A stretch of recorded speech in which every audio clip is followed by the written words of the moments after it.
Hello everyone. इस video में हम पढ़ेंगे एप्लीकेशंस ऑफ फोरियर ट्रांसफॉर्म। इससे प्रीवियस वीडियो में हम फोरियर ट्रांसफॉर्म की एक एप्लीकेशन को पढ़ चुके हैं जिसमें हमने क्या किया था, एवोल्यूशन ऑफ इंटीग्रल्स। अब हम इस वीडियो में फोरियर ट्रांसफॉर्म की सेकंड एप्लीकेशन को पढ़ेंगे जो कि क्या है, solution of ordinary differential equation. मतलब कि हम किसी ऑर्डिनरी डिफरेंशियल इक्वेशन के सोल्यूशन को निकाल लेंगे, ठीक है, with the help of Fourier transform. सबसे पहले तो हम ये जानते हैं कि कोई ऑर्डिनरी डिफरेंशियल इक्वेशन का क्या मतलब है। तो मान लीजिए आपके पास इक्वेशन है ऐसी, d cube y D x cube plus 4 d square y by D x square plus 5 d Y by D x plus 2 is equal to 0। ठीक है, यहाँ आप देख सकते हो, यहाँ डेरिवेटिव्स प्रेजेंट है, ठीक है ना, डेरिवेटिव्स हैं d Y by D x, d square y by D x square, d cube y by D x cube. ऐसी इक्वेशन जिसमें डेरिवेटिव प्रेजेंट हो उस इक्वेशन को हम क्या कहते हैं, ऑर्डिनरी डिफरेंशियल इक्वेशन कहते हैं। ठीक है, जो ये डेरिवेटिव है इनके आगे ये ऐसे कोफिशिएंट्स भी हो सकते हैं, मतलब ऐसे कांस्टेंट्स भी हो सकते हैं। ठीक है, ऐसे कांस्टेंट्स भी आगे हो सकते हैं, जैसे कि हमने 3 लगा दिया, 4 लगा दिया, 5 लगा दिया, तो ये इक्वेशन आपकी क्या कहती है, ऑर्डिनरी डिफरेंशियल इक्वेशन कहलाती है। ठीक है, जे आपको मान लीजिए कि आपने यहाँ पार्शियल डेरिवेटिव्स का यूज़ किया है। ठीक है, आपने यहाँ टोटल डेरिवेटिव की जगह पार्शियल डेरिवेटिव्स का यूज़ किया है, curly cube by curly y curly x cube plus 4 curly square y curly x square plus 5 curly y by curly x plus 2 is equal to 0। तो ये इक्वेशन क्या कहलाएगी, partial differential equation कहलाएगी। ठीक है, जब हमने टोटल डेरिवेटिव्स का यूज़ किया है तब ये इक्वेशन आपकी क्या कहलाएगी, ऑर्डिनरी डिफरेंशियल इक्वेशन कहलाएगी। तो हमें इस वीडियो में ऑर्डिनरी डिफरेंशियल इक्वेशन के सोल्यूशन को निकालना है with the help of Fourier transform. ठीक है, अब देखिए जो आपकी ये इक्वेशन है, इस इक्वेशन में जो ये वेरिएबल है, ठीक है, इसका सबसे ज़्यादा बार डिफरेंशिएशन कब हो रहा है, कौन सी टर्म में हो रहा है, इस टर्म में हो रहा है। ठीक है, कितनी बार हो रहा है, 3 बार हो रहा है। ठीक है, इसलिए इस इक्वेशन का जो ऑर्डर होगा वो क्या होगा, 3 होगा। ठीक है, ऐसे हम ऑर्डर निकाल लेते हैं। तो ये 3 ऑर्डर की इक्वेशन है। ठीक है, 3 ऑर्डर की डिफरेंशियल इक्वेशन है। तो हम क्या करेंगे, कोई जनरल डिफरेंशियल इक्वेशन लेंगे, ठीक है, और उसमें उसको हम सॉल्व करेंगे, उसके हम सोल्यूशन को निकालेंगे। अब देखिए, सोल्यूशन को निकालने का क्या मतलब होता है, आपने कोई ऑर्डिनरी डिफरेंशियल इक्वेशन ली है और उसके सोल्यूशन को निकालना है, इसका क्या मतलब है। जैसे कि यही इक्वेशन ले लीजिए, इस इक्वेशन में आपके पास वेरिएबल क्या है, y है। ठीक है ना, तो जो वेरिएबल होता है इक्वेशन में उसकी वैल्यू को निकालने का क्या मतलब होता है, इस इक्वेशन के सोल्यूशन को निकालना। ठीक है, जब आपको कहा जाए कि कोई डिफरेंशियल इक्वेशन दे दी जाए और उसको कहा जाए कि सॉल्व करो, तो आप क्या करोगे, उसमें जो वेरिएबल होगा, ठीक है, y, जैसे यहाँ y है, उसकी वैल्यू को निकालोगे। ठीक है, इसी तरह हम यहाँ कोई जनरल डिफरेंशियल इक्वेशन लेंगे, मान लेते हैं कि nth ऑर्डर की है, ठीक है, और उसके सोल्यूशन को निकाल लेंगे, मतलब कि उसमें जो वेरिएबल है y उसकी वैल्यू को हम निकाल लेंगे। ठीक है, तो स्टार्ट करते हैं। इसके लिए हमें तो सबसे पहले एक डिफरेंशियल इक्वेशन कंसीडर करनी पड़ेगी, तभी तो हम उस इक्वेशन का फोरियर ट्रांसफॉर्म करके उसके सोल्यूशन को निकालेंगे ना। ठीक है, तो यहाँ हमने एक डिफरेंशियल इक्वेशन को कंसीडर कर लिया जो कि ये है, A N D N Y upon D X N plus A N minus one D N minus one Y upon D X N minus one plus up to so on A one D Y by D x plus A naught Y is equals to F of X. मतलब कि F of x से इस equation को हमने represent किया है। ये आपकी डिफरेंशियल इक्वेशन है। यहाँ आप देख सकते हो, आपको यहाँ डेरिवेटिव्स देखने को मिल रहे हैं और यहाँ वाई की डेरिवेटिव हो रहा है। ठीक है, और जो ये ए एन है, ए एन माइनस वन है, ए वन है, ए नॉट है, ये क्या है, कॉफिशिएंट्स है। ठीक है, इस डिफरेंशियल इक्वेशन में, ठीक है, जो आप कह सकते हो ये कॉन्स्टेंट्स हैं आपके। चलिए इसके अब हम सोल्यूशन को निकालते हैं। सबसे पहले तो हम मान लेते हैं कि जो ये पूरी इक्वेशन है, जहाँ जो आपका एफ ऑफ एक्स है, उसको हम y का फंक्शन मान लेते हैं। वैसे भी यहाँ वेरिएबल y है ना, तो इसलिए हम इसको y का फंक्शन मान लेते हैं। तो एफ ऑफ एक्स को हमने एल वाई के इक्वल लिख दिया। इसको हमने इक्वेशन में 1 मान लिया। ठीक है, जो आपकी डिफरेंशियल इक्वेशन थी इसको हमने 2 मान लिया। तो 1 और 2 से आपको क्या पता चल रहा है कि आपका एल ऑफ वाई इस इक्वेशन के इक्वल है, क्योंकि एफ ऑफ एक्स भी के इक्वल है और एफ ऑफ एक्स इसके भी इक्वल है। इसका मतलब क्या हुआ, ये जो टर्म्स हैं एल ऑफ वाई और ये इक्वेशन दोनों इक्वल होंगी ना, इसलिए from 1 and 2 L of Y is equals to A N D N Y by D X N plus A N minus one D N minus one Y by D X N minus one plus up to so on A one D Y by D x plus A naught Y. ठीक है, ये आ गया। अब हमें Fourier transform की help लेनी है इसका सोल्यूशन निकालने के लिए, तो हम क्या करते हैं, बोथ साइड्स फोरियर ट्रांसफॉर्म कर देते हैं। ठीक है, बोथ साइड हम फोरियर ट्रांसफॉर्म ले लेते हैं। तो फोरियर ट्रांसफॉर्म हम किससे रिप्रेजेंट करेंगे, टी से रिप्रेजेंट कर देते हैं। ठीक है, तो हमने फोरियर ट्रांसफॉर्म ले ली बोथ साइड, तो टी से हमने डिनोट कर दिया फोरियर ट्रांसफॉर्म को। टी ब्रैकेट में एल ऑफ वाई, इसका क्या मतलब है, टी ब्रैकेट में एल ऑफ वाई का क्या मतलब है, Fourier transform of L of Y. Similarly हमने यहाँ भी फोरियर ट्रांसफॉर्म ले ली, ए एन कॉन्स्टेंट है, इसको हमने बाहर रख दिया। ठीक है, D N Y by D X N है, इसकी हमने यहाँ फोरियर ट्रांसफॉर्म ले ली। ठीक है, जिसको हमने टी ब्रैकेट में इसको रख दिया। सिमिलरली यहाँ हमने टी ब्रैकेट में ये वाली टर्म लिख दी। ठीक है, up to so on, A one भी कॉन्स्टेंट, इसको बाहर निकाल दिया, और T D Y by D X, मैं Fourier transform of D Y by D X, A naught T of Y, मैं फोरियर ट्रांसफॉर्म ऑफ वाई। ठीक है, ऐसे हमने बोथ साइड फोरियर ट्रांसफॉर्म ले ली। इसको हम इक्वेशन नंबर 3 मान लेते हैं। ठीक है, अब हमें मेन काम क्या करना है, ये T D N Y by D X N, T D N minus one Y upon D X N minus one, D Y by D X Y, मतलब इनकी वैल्यूज को निकालना है, मतलब कि इसकी फोरियर ट्रांसफॉर्म को निकालना है। ठीक है, हमने फोरियर ट्रांसफॉर्म लिए ना इन सब की, तो इनकी फोरियर ट्रांसफॉर्म को निकालना भी हमें पड़ेगा। ठीक है, तो हमें पता है कि हम फोरियर ट्रांसफॉर्म को कौन से फॉर्मूले से निकालते हैं। आपके पास फोरियर ट्रांसफॉर्म का क्या फॉर्मूला होता है, जैसे कि आपने फोरियर ट्रांसफॉर्म ली D N Y upon D X N की, जी आप इसको एक फंक्शन मान के चलते हो, तो इसकी फोरियर ट्रांसफॉर्म किसके इक्वल होती है, अंडर रूट 2 अपॉन पाई, ठीक है, integration minus infinity to infinity E raise to power minus iota K X. ठीक है, और वो वाला फंक्शन जिसकी आपको फोरियर ट्रांसफॉर्म करनी है। ठीक है, तो हमें इसकी फोरियर ट्रांसफॉर्म करनी है, तो यहाँ हम लिख देते हैं D N Y upon D X N, जो ये वाली टर्म है ना यहाँ इस इक्वेशन में, इसकी फोरियर ट्रांसफॉर्म हम यहाँ कर रहे हैं, साथ में क्या आ जाएगा, डी एक्स आ जाएगा। ठीक है, तो ऐसे हम फोरियर ट्रांसफॉर्म लिख देते हैं D N Y upon D X N की। अब इसको हम इंटीग्रेट करेंगे, आगे सॉल्व करना है ना हमें, तो इसको इंटीग्रेट करते हैं। तो यहाँ देखिए ये फंक्शन एक्स का है, यहाँ भी एक्स का फंक्शन है, और यहाँ भी एक्स का फंक्शन है, इसलिए हमें क्या करना पड़ेगा, इन दोनों को इंटीग्रेशन बाय पार्ट्स से इंटीग्रेट करना पड़ेगा। ठीक है, तो इंटीग्रेशन बाय पार्ट्स क्या कहता है, आपको सबसे पहले किसी को फर्स्ट फंक्शन मानना है, किसी को सेकंड फंक्शन मानना है। ठीक है, और इंटीग्रेशन बाय पार्ट्स वाला फॉर्मूला अप्लाई कर देना है। तो आपके पास T D N Y upon D X N किसके इक्वल आ जाएगा, अंडर रूट 2 अपॉन पाई। ठीक है, और यहाँ हम इंटीग्रेट कर देंगे, इंटीग्रेट करते हैं। फर्स्ट फंक्शन हम मान लेते हैं इसको, ठीक है, और सेकंड फंक्शन हम इसको मान लेते हैं। ठीक है, तो इंटीग्रेशन बाय पार्ट से हम कैसे सोल्व करते हैं, जो फर्स्ट फंक्शन होता है वो एज इट इज, मतलब E raise to power minus iota K X as it is, integration of second function की इंटीग्रेशन। अब यहाँ सेकंड फंक्शन क्या है, D N Y by D X N. ठीक है, तो आपको पता है कि यहाँ एन का क्या मतलब होता है, एन का मतलब ये है कि ये जो वाई का डेरिवेटिव है ना एन टाइम्स हो रहा है। ठीक है, एन टाइम्स हमने वाई का डेरिवेटिव कर दिया है, एन टाइम्स, एन की वैल्यू तो हमें पता ही नहीं है कितनी बारी हमने एन टाइम्स डेरिवेटिव कर दिया। ठीक है, तो इंटीग्रेशन तो यहाँ एक ही बारी है। ठीक है, तो एक बारी जब आप इसको इंटीग्रेट करोगे तो एक डेरिवेटिव कम हो जाएगा, क्योंकि इंटीग्रेशन और डेरिवेटिव तो एक दूसरे को कैंसिल कर देते हैं। तो एन टाइम्स यहाँ डेरिवेटिव है, जब आपने एक बारी इंटीग्रेट कर दिया सेकंड फंक्शन को, तो उसमें एक डेरिवेटिव क्या हो जाएगा, कम हो जाएगा। एक डेरिवेटिव कम होने का मतलब है कि एन में से एक डेरिवेटिव कम हो गया। ठीक है, तो D N minus Y upon D X N minus one आ जाएगा। माइनस आगे क्या होता है, पहले हमने first function as it is, integration of second minus integration of differentiation of first. ठीक है, integration of differentiation of first, इसकी हमें क्या करनी है, डिफरेंशिएशन करनी है। तो विद रिस्पेक्ट टू एक्स करेंगे, क्योंकि इंटीग्रेट हम एक्स के रिस्पेक्ट में कर रहे हैं ना। इनटू में इंटीग्रेशन ऑफ फिर से सेकंड फंक्शन। ठीक है, इनटू में इंटीग्रेशन ऑफ फिर से सेकंड फंक्शन, मतलब D N Y by D X N. ठीक है, और साथ में डी एक्स, ये इंटीग्रेशन हो रही है।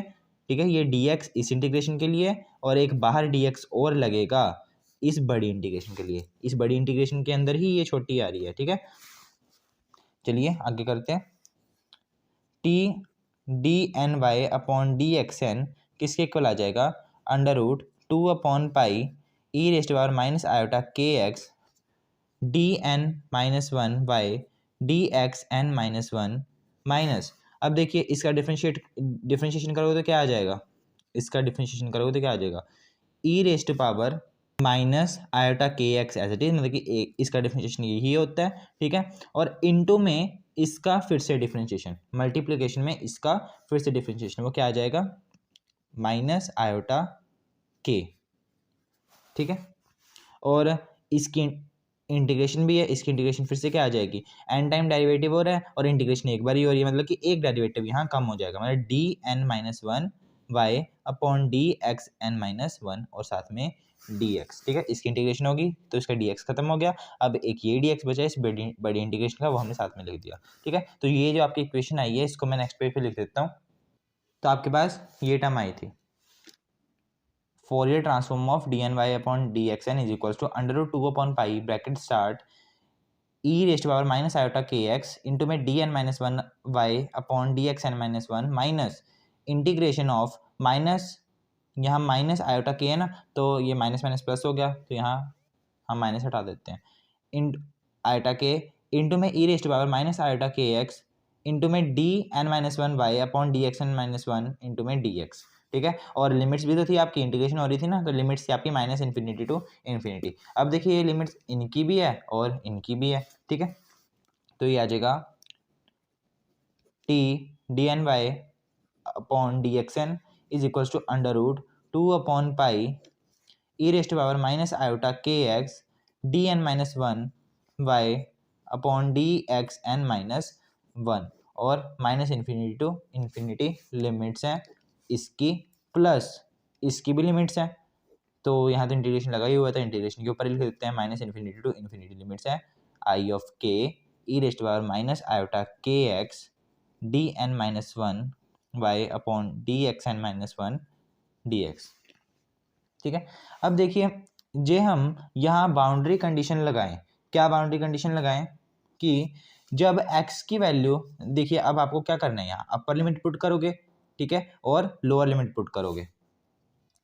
अपर लिमिट पुट करोगे मतलब इन्फिनिटी पुट करोगे, जहाँ जहाँ x है वहाँ वहाँ आप इन्फिनिटी पुट करोगे, और जहाँ जहाँ x है वहाँ वहाँ आप लोअर लिमिट भी पुट करोगे, ठीक है। तो हम मान लेते हैं कि जब आप यहाँ x की वैल्यू पुट करोगे, ठीक है, यहाँ भी x है ना, तो जो आप यहाँ x की वैल्यू पुट करते हो, ठीक है, तो उस कंडीशन में मतलब कि जब आपने x को प्लस इन्फिनिटी या फिर माइनस इन्फिनिटी पुट करा, तब आपकी जो डी एन माइनस वन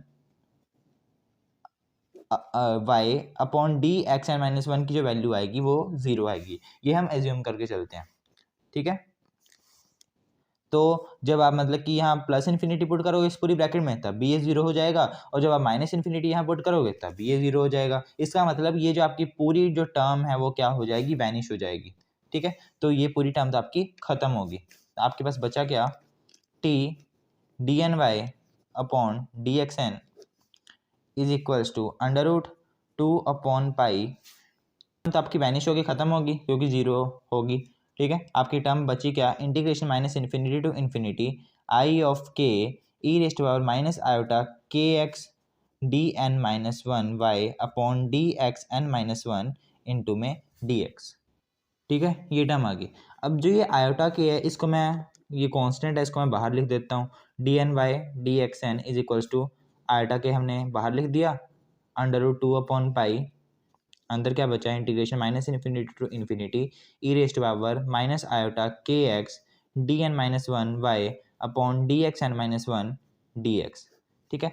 तो आपके पास ये वैल्यू आ चुकी है, ठीक है, आपके पास ये वैल्यू आ चुकी है, T D N by upon D X N is equals to I K under root 2 upon pi integration minus infinity to infinity E raised power minus iota K X D N minus one Y upon D X N minus one into में D X.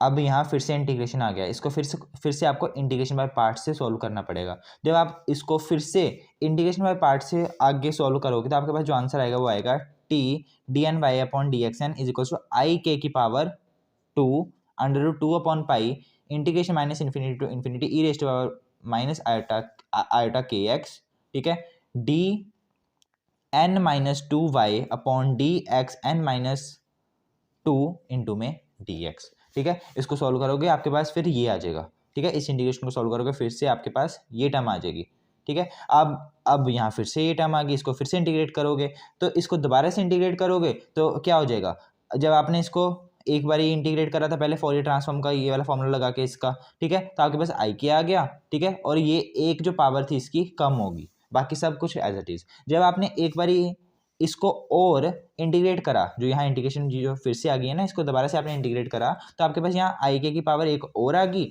और यहाँ D में जो ये power थी ये एक और कम होगी, n-2 हो गया। अब यहाँ फिर से इंटीग्रेशन आ गई, इसको दोबारा से सॉल्व करोगे, मतलब कि स्टेप को दोबारा से रिपीट करोगे तो यहाँ आई के की पावर 3 हो जाएगी, और यहाँ डिफरेंशिएशन और कम हो जाएगी, मतलब कि n-3 हो जाएगी, ठीक है।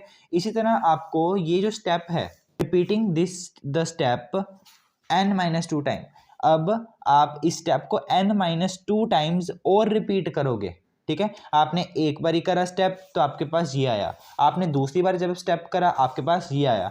अगर ये स्टेप आप रिपीट करते जाओगे तो आपके पास ये इंटीग्रेशन बार बार आती जाएगी, ठीक है।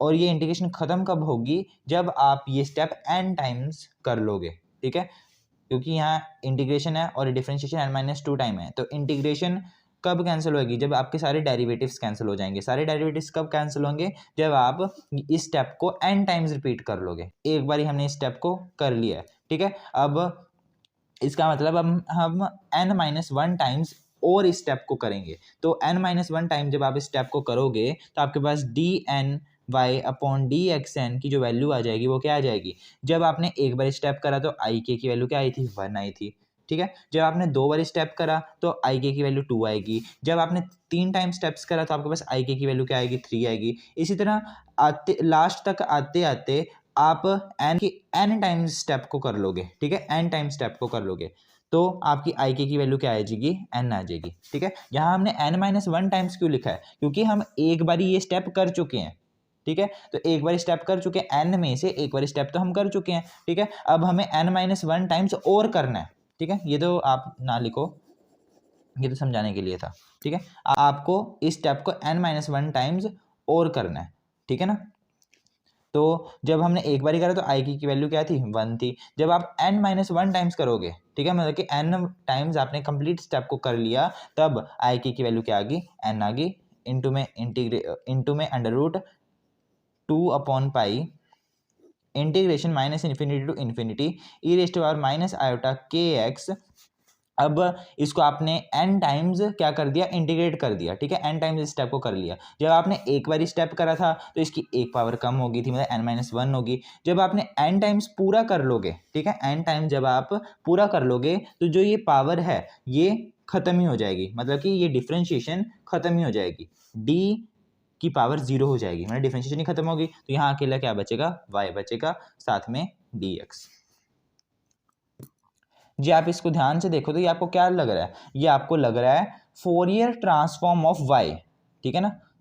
ये आपकी पूरी वैल्यू क्या है, ये पूरी वैल्यू, ये वाली पूरी वैल्यू आपको क्या दिख रही है, फोरियर ट्रांसफॉर्म ऑफ y। ये फोरियर ट्रांसफॉर्म ऑफ y का फॉर्मूला है, तो यहाँ हम क्या लिख देते हैं, t ऑफ y और साथ में i k की power n is equals to t dny/dxn। इसका मतलब t dny/dxn की वैल्यू क्या आ गई, i k n t of y, मतलब कि फोरियर ट्रांसफॉर्म ऑफ y, ठीक है। तो इसको हम इक्वेशन नंबर मान लेते हैं 4th, ठीक है ना। हमने क्या करना था, हमने इक्वेशन नंबर 3rd में जो ये था ना, A T dny/dxn t dn-1y/dxn-1 t dy/dx ty, इनकी वैल्यूज को निकालना था, ठीक है। हमने इसकी वैल्यूज को निकाल लिया है, t dny/dxn की वैल्यू को निकाल लिया। अब वैल्यू कौन सी रहेगी, ये रहेगी, ये रहेगी, ये रहेगी, ठीक है। तो इन वैल्यूज को भी निकाल लेते हैं, तो जो वैल्यूज़ हैं आपकी 4th इक्वेशन से ही निकल जाएंगी। n की जगह आप क्या कर दो, यहाँ n-1 पुट कर दो, तो dn-1y/dxn-1 इसकी वैल्यू क्या आ जाएगी, आई के की पावर n-1 आ जाएगी, ठीक है, और t ऑफ y इंटू में t ऑफ y। सिमिलरली जो आपको अब वैल्यू निकालनी है, इक्वेशन नंबर 3rd से देखिए, अब निकालनी है dy/dx की। ये अप टू में सो ऑन चल रहा है, मतलब N minus two Y upon D X N minus two D N minus three Y upon D X N minus three, ऐसे चल रहा है ना, तो अभी सारी वैल्यूज तो निकाल लेंगे नहीं हम, तो स्टार्टिंग की हमने 2 वैल्यूज निकाल ली और लास्ट की 2 वैल्यूज निकाल लेंगे, T D Y upon D X और टी ऑफ वाई की। तो T D Y upon D X की वैल्यू निकाल लेते हैं। तो वो कैसे निकालोगे, इक्वेशन नंबर 4 में एन की वैल्यू 1 रख दो, तो T D Y upon D X की वैल्यू आ जाएगी, वो आ जाएगी I K T of Y. Similarly T of Y की वैल्यू निकालनी है आपको, टी ऑफ वाई की वैल्यू क्या आ जाएगी, वो तो टी ऑफ वाई रहेगी, ठीक है। तो T D Y upon D X की वैल्यू भी आ गई। तो जो ये वैल्यूज आई हैं, ये तीनों वैल्यूज, इसको हम इक्वेशन नंबर 3 में पुट कर देते हैं, ठीक है। तो पुटिंग, यहाँ लिख देता हूँ, putting the above values in equation number 3, ठीक है। तो इक्वेशन नंबर 3 क्या थी वो लिख देता हूँ। तो आपके पास इक्वेशन नंबर 3 ये थी, ठीक है ना। तो इसमें हमें इसकी और इसकी वैल्यूज को पुट करना है, तो आ जाएगा टी एल ऑफ वाई, ठीक है, ए एन, इसकी वैल्यू हमने क्या निकाल ली है, वो निकाल ली है आई के की पावर एन, ठीक है, साथ में टी ऑफ वाई था, प्लस इसकी वैल्यू हमने क्या निकाल ली है, A N minus one as it is, इसकी वैल्यू क्या थी, आई के की power N minus one T of Y, plus up to so on A one, इसकी वैल्यू हमने क्या निकाल ली है, T D Y upon D X की, वो है आई के इंटू में टी ऑफ वाई, और यहाँ T of Y as it is, ठीक है। यहाँ से अब हम क्या करते हैं, जो ये टी ऑफ वाई है ना, यहाँ भी टी ऑफ वाई है, यहाँ भी है, यहाँ भी है, यहाँ भी है, तो टी ऑफ वाई को हम यहाँ कॉमन ले लेते हैं, तो आपके पास क्या आ जाएगा, ए एन इंटू में आई के की power N plus A N minus one I K की power N minus one, plus up to so on A one I K की पावर, मतलब आई की पावर यहाँ वन ही है, प्लस यहाँ one आ जाएगा, और बाहर हमने कॉमन क्या ले लिया, टी ऑफ वाई, ठीक है। इन सब में से टी वाई मैंने कॉमन ले लिया, तो आपके पास ये टर्म आ गई। जो ये ब्रैकेट में आपको टर्म दिख रही है ना, इसको हम एक कोई नया फंक्शन मान लेते हैं, आपको दिख रहा है यहाँ, यहाँ भी आई के है, यहाँ भी आई के है, यहाँ भी आई के है, तो इसको हम फंक्शन मान लेते हैं आई के का, तो इसको हम रिप्रेजेंट कर देते हैं पी ऑफ आई के, ठीक है। और साथ में किससे मल्टीप्लाई हो रहा है, टी ऑफ वाई के साथ मल्टीप्लाई हो रहा है, ठीक है। तो आपके पास टी एल ऑफ वाई की वैल्यू क्या आ गई, ये आ गई, Fourier transform of L of Y is equals to P I K into में फोरियर ट्रांसफॉर्म ऑफ वाई। यहाँ आप लिख भी देना, वेयर पी आई के आपके पास क्या है, किसके इक्वल है, A N I K N plus A N minus one I K N minus one plus up to so on A one I K plus one, ठीक है। अब देखिए हमें निकालना क्या है, हमारा मेन मकसद क्या है, हमारा मेन मकसद है y की वैल्यू को निकालना। तो यहाँ से हम क्या करते हैं, ये यहाँ टी ऑफ वाई है ना, तो टी ऑफ वाई को मैं एक साइड ही रखता हूँ, ठीक है, एक साइड ही रखा, इज इक्वल टू ये पी आई के है, इसको मैं इसके नीचे ले गया, तो ये आ जाएगा T L of Y upon में क्या आ जाएगा, पी आई ऑफ के आ जाएगा, ठीक है। अब जो ये पी आई ऑफ के है, इसको मैं ऐसे भी तो लिख सकता हूँ, पी आई ऑफ के, ठीक है, और इसका इनवर्स ऐसे लिख दो, ठीक है। इसका मतलब तो ये होता है ना, नीचे है तो इसकी पावर माइनस वन ले ली, मतलब कि इसके नीचे ही है इसका मतलब भी, ठीक है। आगे देखिए, अब आपके पास जो ये टर्म है, ठीक है, ये एक नया फंक्शन बन गया, ठीक है, इसको हम नाम देते हैं जी के का, पी आई के का जो इन्वर्स है उसको हमने नाम दे दिया जी के का, और साथ क्या लगा हुआ है, T L of Y is equals to T of Y. तो ये आपकी फोरियर ट्रांसफॉर्म आ गई वाई की फोरियर ट्रांसफॉर्म ये है, ठीक है। और आपको पता है जब आपको किसी फंक्शन की फोरियर ट्रांसफॉर्म पता होती है, ठीक है, तो उसकी हेल्प से आप उस फंक्शन को भी निकाल सकते हो। तो यहाँ फंक्शन कौन है, वाई है, आपको वाई की फोरियर ट्रांसफॉर्म पता है कि ये है, ठीक है ना। इसका मतलब आप इसकी हेल्प से, फोरियर ट्रांसफॉर्म की हेल्प से इस y की वैल्यू को निकाल सकते हो, ठीक है। कैसे, फोरियर इनवर्स लेकर, ठीक है, फोरियर ट्रांसफॉर्म का जो आप इनवर्स ले लेते हो यहाँ, तो आपको यहाँ y की वैल्यू मिल जाएगी। तो फोरियर ट्रांसफॉर्म का फोरियर इनवर्स ले लेते हो यहाँ, तो आपके पास y की वैल्यू आ जाएगी। तो y किसके इक्वल आ जाएगा, t इनवर्स किसके, t of l of y ठीक है, जी ऑफ के के, ठीक है। ये क्या आ जाएगा, टी इनवर्स, मतलब कि inverse Fourier transform of T L of Y into में जी के, ठीक है।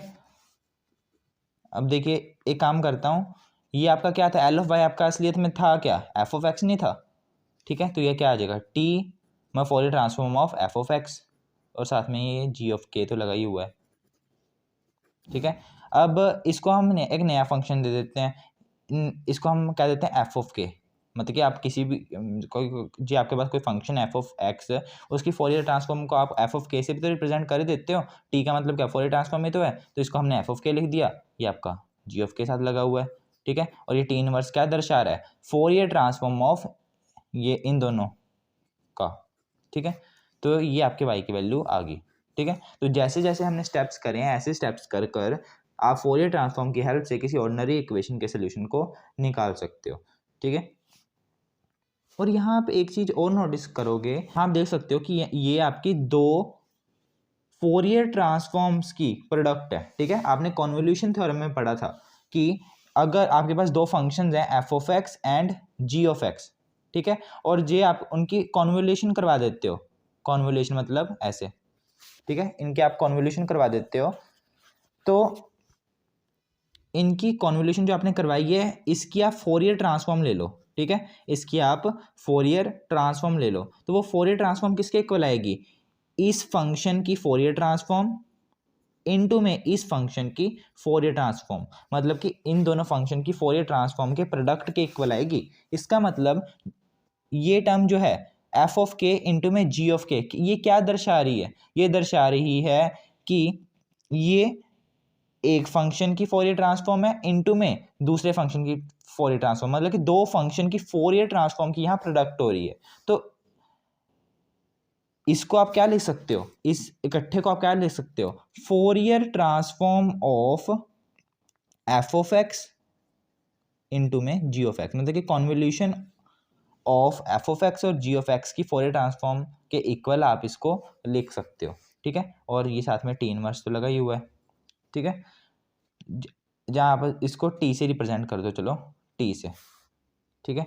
अब देखिए ये फोरियर ट्रांसफॉर्म है F of X star G of X की, ठीक है, और यहाँ बाहर टी इनवर्स भी लगा हुआ है, टी इनवर्स का क्या मतलब है, इनवर्स, और यहाँ ये फोरियर ट्रांसफॉर्म हो रही है, तो जो इनवर्स होता है वो इनवर्स फोरियर ट्रांसफॉर्म जो है फोरियर ट्रांसफॉर्म से कट जाएगी, तो वाई की वैल्यू क्या आ जाएगी, कॉन्वोल्यूशन ऑफ